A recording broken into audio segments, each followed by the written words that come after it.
Bismillahirrahmanirrahim. Assalamualaikum warahmatullahi wabarakatuh. Kita akan melanjutkan kisah-kisah dakwah. Yang pertama, kisah perjalanan Rasulullah Sallallahu Alaihi Wasallam ke Taif. Selama 9 tahun sejak masa kerasulan, Baginda Muhammad Sallallahu Alaihi Wasallam telah berusaha menyampaikan ajaran Islam dan mengusahakan hidayah serta perbaikan kaum di Mekah.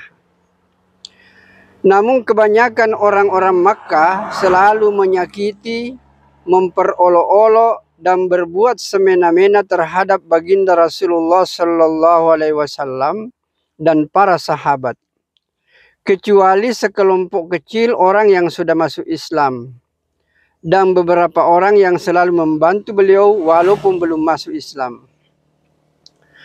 Paman Baginda Rasulullah Sallallahu Alaihi Wasallam, Abu Thalib, termasuk orang yang baik hatinya meskipun belum masuk Islam. Dia selalu membantu Baginda Rasulullah Sallallahu Alaihi Wasallam dalam segala bentuk.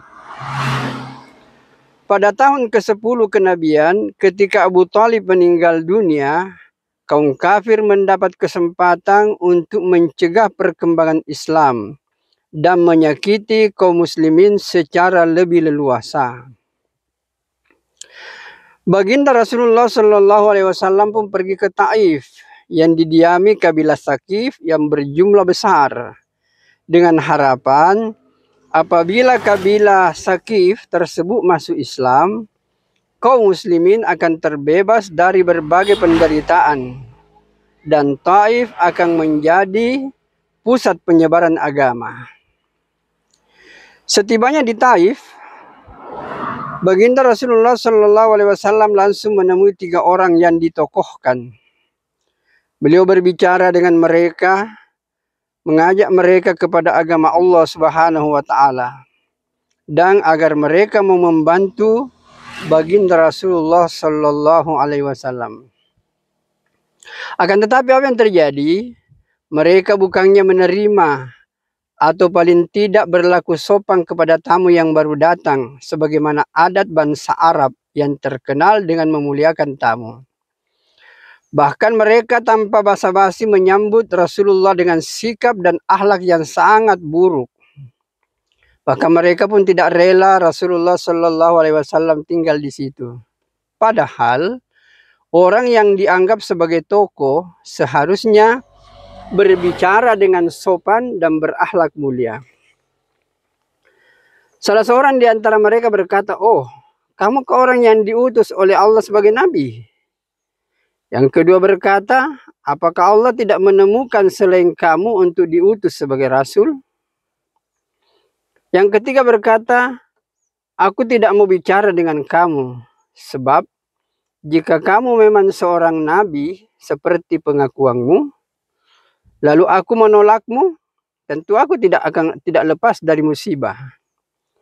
Tapi jika kamu pembohong, maka aku tidak mau bicara dengan seorang pembohong." Akan tetapi Baginda Rasulullah Sallallahu Alaihi Wasallam mempunyai hati yang begitu teguh, laksana sebuah karang. Beliau tidak berputus asa dan terus berusaha untuk mendekati masyarakat umum. Tetapi tidak seorang pun yang mau mendengarkan beliau.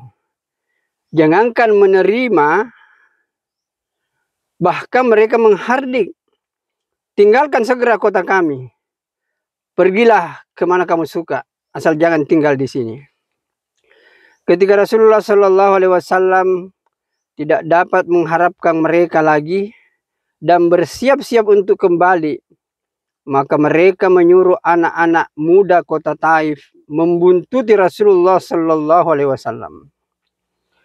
Mereka lalu mengganggu, mencaci, melempari baginda Nabi Sallallahu Alaihi Wasallam dengan batu, sehingga kedua sandal beliau berlumuran dengan darah.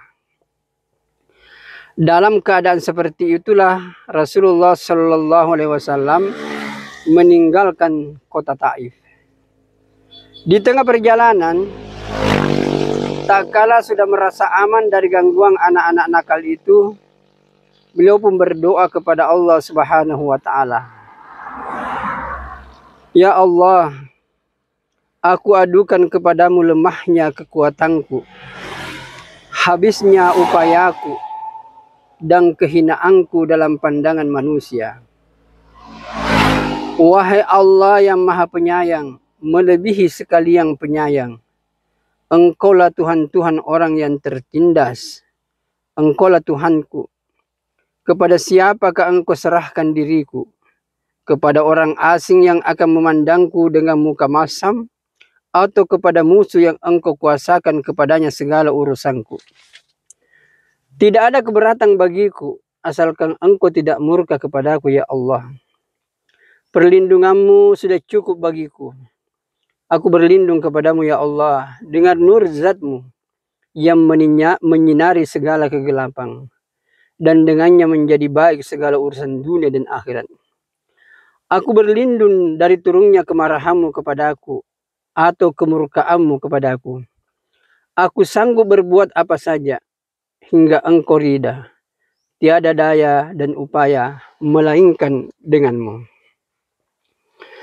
Allah Subhanahu wa Ta'ala, penguasa seluruh alam, pun memperlihatkan keperkasaannya dan mengutus malaikat Jibril alaihi salam untuk datang memberi salam kepada beliau dan berkata, Allah Subhanahu wa Ta'ala mendengar ucapanmu dan jawaban kaummu, dan dia mengutus kepadamu malaikat penjaga gunung agar siap melaksanakan apapun perintahmu kepadanya. Malaikat penjaga gunung itu pun datang dan memberi salam kepada baginda Rasulullah Shallallahu Alaihi Wasallam. Saya berkata, ya Muhammad, apapun yang kau perintahkan akan kulaksanakan. Bila engkau mau, akan kubenturkan gunung-gunung yang ada di sekitar kota Taif ini, sehingga siapa saja yang tinggal di antaranya akan hancur binasa. Atau apapun hukuman yang engkau inginkan. Rasulullah Shallallahu Alaihi Wasallam yang bersifat penyayang dan mulia ini berkata, aku hanya berharap kepada Allah Subhanahu Wa Ta'ala. Kalau seandainya saat ini mereka tidak menerima Islam, mudah-mudahan kelak di antara keturunan mereka ada orang yang lahir, orang-orang yang menyembah dan beribadah kepada Allah Subhanahu Wa Ta'ala. Faedah. Demikianlah akhlak Rasulullah Sallallahu Alaihi Wasallam yang mulia. Kita mengaku sebagai pengikutnya, namun ketika sedikit kesulitan atau celaan menimpa kita ketika kita mendakwakan agama, kita langsung marah, bahkan menuntut balas seumur hidup. Kesaliman dibalas dengan kesaliman, sambil kita terus mengaku sebagai umat Rasulullah Sallallahu Alaihi Wasallam. Perhatikanlah Rasul. Meskipun mengalami penderitaan dan kesusahan yang berat, baginda Rasulullah Shallallahu Alaihi Wasallam tidak berdoa buruk dan tidak memutus menuntut balas. Dan ternyata dalam sejarah, ketika banyak orang yang murtad, maka kota Taif tidak ada pun satu orang yang murtad ketika Rasulullah Shallallahu Alaihi Wasallam meninggal dunia.